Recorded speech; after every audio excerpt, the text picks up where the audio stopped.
എല്ലാവർക്കും നമസ്കാരം. ഞാൻ സക്കീർ ഹുസൈനാണ്. ഇന്ന് സെപ്റ്റംബർ 25 വ്യാഴാഴ്ച. ഇന്ന് സെൻസെക്സിൻ്റെ എക്സ്പയറി ഡേ കൂടിയായിരുന്നു. നമ്മൾ ഇന്നലെ വീഡിയോയിൽ പറഞ്ഞ രൂപത്തിൽ 25,050 താഴെ 25,000 ക്ലോസ് ചെയ്ത് കഴിഞ്ഞാൽ 24,920 വരും. അങ്ങനെ വന്നു കഴിഞ്ഞാൽ അത് സൂക്ഷിക്കണം എന്നൊക്കെ പറഞ്ഞ് ഇന്നലെ നമ്മൾ ചർച്ച ചെയ്തിട്ടുണ്ടായിരുന്നു. ഏതായിരുന്നാലും 24,920 നിന്നും താഴെ വന്നു. ഇന്ന് 24,878 എന്നുള്ള ലോ ക്രിയേറ്റ് ചെയ്ത് ലാസ്റ്റ് 15 മിനിറ്റ്സ് ടൈം ഫ്രെയിമിൽ സ്ട്രൈറ്റ്ലി 24,904 എന്നുള്ള 24,890 എന്നുള്ള റേഞ്ചിലാണ് ക്ലോസ് ചെയ്തിരിക്കുന്നത്. 166 പോയിൻ്റാണ് ഇന്ന് നിഫ്റ്റി ഇടിഞ്ഞിരിക്കുന്നത്. US-ൻ്റെ H-1B വിസ ഫീസ് $100,000 ഏർപ്പെടുത്തി. അതിനെ തുടർന്ന് IT മേഖലകളിലൊരു സെല്ലിംഗ് പ്രഷർ ശക്തമായിരുന്നു. ആ ഒരു സ്ട്രോങ് കാരണം കൂടി തന്നെ നമ്മുടെ മാർക്കറ്റ് 5 സെഷൻ കണ്ടിന്യൂ നെഗറ്റീവിലേക്ക് പോയിരിക്കുകയാണ്. ഇനി ഓട്ടോ റിയാലിറ്റി കൗണ്ടറുകളുടെ എടുത്തു നോക്കിയാലും അതിലും ഒരു സെല്ലിംഗ് പ്രഷർ രൂക്ഷമായിരുന്നു. അതേസമയം മെറ്റൽ ആൻഡ് പ്രൈവറ്റ് ബാങ്കുകൾ ഒരു കൂടുതൽ സപ്പോർട്ട് നൽകിയിട്ടില്ല മാർക്കറ്റ് ഇടിയുന്നതിനായിട്ട്. മുൻനിര സ്റ്റോക്കുകളിലെ കുത്തനെയുള്ള ഇടിവാണ് നിഫ്റ്റിയെ 25,050 എന്ന പ്രധാന സൈക്കോളജിക്കൽ ലെവലിനും താഴെയാക്കി കൊണ്ടുപോയത്. 24,878 എന്നുള്ള റേഞ്ചിലേക്ക് എത്തിച്ചു. 24,850 എന്നുള്ള ഒരു സപ്പോർട്ടാണ് ഇപ്പോൾ നിലവിൽ ആക്ട് ചെയ്ത് അതിനെ റെസ്പെക്റ്റ് ചെയ്തിട്ടാണ് നിഫ്റ്റി ഇന്ന് 24,890 ക്ലോസ് ചെയ്തിരിക്കുന്നത്. ഒരു സമയത്ത് സപ്പോർട്ടായിരുന്നത് ഇപ്പോൾ റെസിസ്റ്റൻസായി മാറിയിരിക്കുകയാണ്. അതായത് 25,150 എന്നുള്ള ഈ രണ്ട് സോണുകൾ ഇപ്പോൾ റെസിസ്റ്റൻസ് ആയിട്ട് മാറിയിരിക്കുകയാണ്. 25,000, 25,000 ഈ രണ്ട് സോണുകൾ ഇപ്പോൾ റെസിസ്റ്റൻസിലേക്ക് ചേഞ്ച് ആയിട്ടുണ്ട്. ഇത് നമുക്ക് അടുത്ത കാലത്ത് വലിയൊരു ഇടിവ് ഉണ്ടാവില്ല എന്നുള്ള ഒരു പ്രതീക്ഷയാണ് ദുർബലമാക്കിയിരിക്കുന്നത്. ടെക്നിക്കലി നോക്കുകയാണെങ്കിൽ നേരത്തെ പറഞ്ഞ രൂപത്തിൽ 24,850 ഒരു ഇമ്മീഡിയറ്റ് സപ്പോർട്ടായിട്ട് വരും ദിവസങ്ങളിൽ ആക്ട് ചെയ്യാനുള്ള സാധ്യതയുണ്ട്.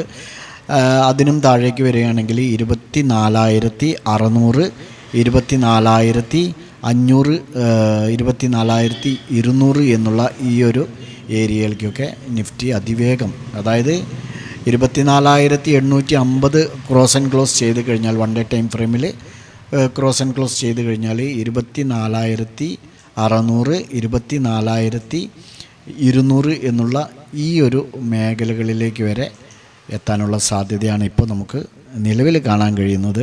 നമ്മൾ കഴിഞ്ഞ ദിവസങ്ങളിൽ പറഞ്ഞിട്ടുണ്ടായിരുന്നു 25,000, 25,300 ഈ ഒരു സോണിൽ കോൾ റേറ്റിംഗ് കൂടുതലായിട്ടുണ്ട് എന്നുള്ളത്. അതുകൊണ്ടൊക്കെ തന്നെ ആയിരിക്കാം ഇന്ന് ഒരു പ്രോഫിറ്റ് ബുക്കിങ്ങിലൂടെ മാർക്കറ്റിനെ താഴേക്ക് കൊണ്ടുവന്നത്. പ്രോഫിറ്റ് ബുക്ക് ചെയ്യാനുള്ള പ്രധാന കാരണം എന്ന് പറയുന്നത് കണ്ടിന്യൂ FIRSൻ്റെ സെല്ലിങ്ങും അതുപോലെ തന്നെ ഈ നമ്മുടെ US ഇന്ത്യ തമ്മിലുള്ള വ്യാപാര ചർച്ചകളെക്കുറിച്ചുള്ള അനിശ്ചിതത്വങ്ങളും തന്നെയാണ് ഈ ഒരു നഷ്ടം. അതായത് നമ്മുടെ മാർക്കറ്റിലുണ്ടായിരിക്കുന്ന ഈ ഒരു ഇടിവ് സെക്കൻഡ് ക്വാർട്ടറിൽ GDP വളർച്ചയെ ബാധിക്കുമെന്നാണ് പ്രതീക്ഷിക്കുന്നത്. ആട്ടോ, IT, ഫാർമ, ഹെൽത്ത് കെയർ മേഖലകളിലെല്ലാം വൻതോതിലുള്ള സെല്ലിംഗ് പ്രഷറാണ് മാർക്കറ്റിൽ ഇന്ന് കാണാൻ കഴിഞ്ഞിരുന്നത്.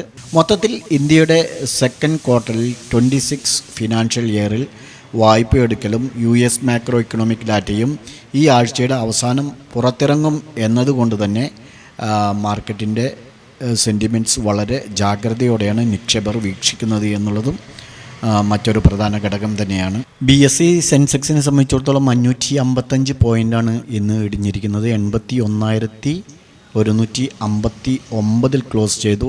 നിഫ്റ്റി ആണെങ്കിൽ 166 പോയിൻ്റ് ഇടിഞ്ഞ് 24,890 ക്ലോസ് ചെയ്തിരിക്കുന്നു.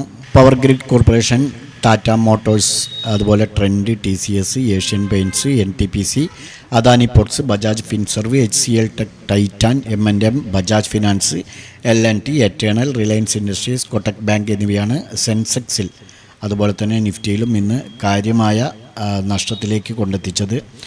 3% വരെയാണ് ഇവ താഴേക്ക് പോയിരിക്കുന്നത്. ബ്രോഡർ മാർക്കറ്റിലേക്ക് വരുമ്പോൾ Nifty mid cap and small cap ഏകദേശം 1% താഴേക്ക് പോയി. സെക്ടറൽ ബേസ് നോക്കുകയാണെങ്കിൽ നിഫ്റ്റി റിയാലിറ്റി തുടർച്ചയായ രണ്ടാം ദിവസവും ഏറ്റവും കൂടുതൽ നഷ്ടം നേരിട്ടിരിക്കുകയാണ്. 1.65% ഇടിഞ്ഞിരിക്കുന്നത്. നിഫ്റ്റി ഓട്ടോയും 0.9% വരെ ഇടിഞ്ഞിട്ടുണ്ട്. ഇന്ന് കാര്യമായ നേട്ടമുണ്ടാക്കിയത് നിഫ്റ്റി മെറ്റൽ ഇൻഡെക്സ് മാത്രമാണ്. 0.22% ഇതെന്ന് ഉയർന്നിരിക്കുന്നത്. അതിൻ്റെ പ്രധാന കാരണം ചൈനയുടെ ലിക്വിഡിറ്റി സപ്പോർട്ട് തന്നെയാണ്. ഏതായിരുന്നാലും മാർക്കറ്റ് റിപ്പോർട്ടുകൾ ഇന്ന് ഇങ്ങനെയൊക്കെ തന്നെയാണ്. വരും ദിവസങ്ങളിൽ 24,920 താഴെ 24,850 എന്നുള്ള ഈ ഒരു ഇമ്മീഡിയറ്റ് സപ്പോർട്ടിന് താഴെ സസ്റ്റെയിൻ ചെയ്യുകയാണെങ്കിൽ മാർക്കറ്റ് താഴേക്ക് പോകുന്നതായിട്ട് നമുക്ക് അനുമാനിക്കാം, അല്ലെങ്കിൽ നമുക്ക് കാണാൻ കഴിയും. ഓക്കെ, നമ്മൾ ഇന്നലെ പറഞ്ഞ സപ്പോർട്ട് ആൻഡ് റെസിസ്റ്റൻസ് ലെവലുകൾ ഒന്ന് നോക്കാം. നിഫ്റ്റിയെ സംബന്ധിച്ചിടത്തോളം 25,000 താഴെയാണ് നമ്മൾ പറഞ്ഞത്. 25,000 താഴെ ക്രോസ് ആൻഡ് ക്ലോസ് ചെയ്തത് ഇവിടെയാണ്. ഇവിടെ നിന്ന് ഈ ഒരു ക്യാൻഡിലിന് താഴെ വയ്ക്കുകയാണെങ്കിൽ തന്നെ നമുക്ക് 100 പോയിൻറ്റോളം താഴത്തേക്ക് വന്നിട്ടുണ്ട്. 100 പോയിൻറ്റിൻ്റെ റാലിയാണ് താഴത്തേക്ക് പോയിരിക്കുന്നത്. അതുപോലെ തന്നെ ബാങ്ക് നിഫ്റ്റിയിലേക്ക് വരികയാണെങ്കിൽ ബാങ്ക് നിഫ്റ്റിയെ സംബന്ധിച്ചിടത്തോളം നമ്മൾ ഇന്നലെ പറഞ്ഞ അതേ അവസ്ഥ തന്നെയാണ്. സപ്പോർട്ട് ആൻഡ് റെസിസ്റ്റൻസ് ലെവലിനിടയിലാണ് ഇന്ന് ട്രേഡായിരിക്കുന്നത്. അതേസമയം last 15 minutes time frame cross and close ചെയ്തിട്ടുണ്ട്. അതുകൊണ്ട് തന്നെ നമുക്ക് ഇന്ന് ബാങ്ക് നിഫ്റ്റിയിൽ എൻട്രി ലഭിച്ചിട്ടില്ല. ഓക്കെ, അപ്പോൾ നിഫ്റ്റിയിൽ നിന്ന് അത്യാവശ്യം പ്രോഫിറ്റ് ഉണ്ടാക്കാൻ കഴിഞ്ഞിട്ടുണ്ടാകുമെന്ന് പ്രതീക്ഷിക്കുന്നു. നാളെ നമുക്ക് ഇൻട്രാഡേ ട്രേഡിങ്ങിനായിട്ട് 54,890 എന്നുള്ള ഈ ഒരു സപ്പോർട്ട് വാച്ച് ചെയ്യാവുന്നതാണ്.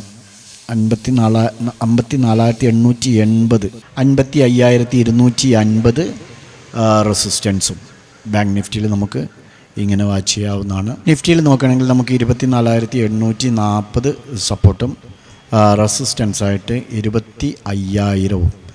ഓക്കെ, 25,010 ഈ ഒരു 2 സോണുകൾ നമുക്ക് നാളെ നിഫ്റ്റിയിൽ വാച്ച് ചെയ്യാം. ഈ 2 ഇൻഡെക്സുകൾ നിങ്ങളുടെ ട്രേഡിംഗ് പ്ലാറ്റ്ഫോമിൽ ആഡ് ചെയ്ത് ഈ സപ്പോർട്ട് ആൻഡ് റെസിസ്റ്റൻസ് ലെവലുകൾ മാർക്ക് ചെയ്യുക.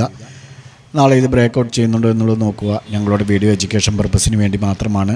ട്രേഡ് എടുക്കുന്നുണ്ടെങ്കിൽ നാളെ നല്ലൊരു പ്രോഫിറ്റബിലിറ്റി ആവട്ടെ എന്ന് ആശംസിച്ചുകൊണ്ട് നിർത്തുന്നു. ബൈ.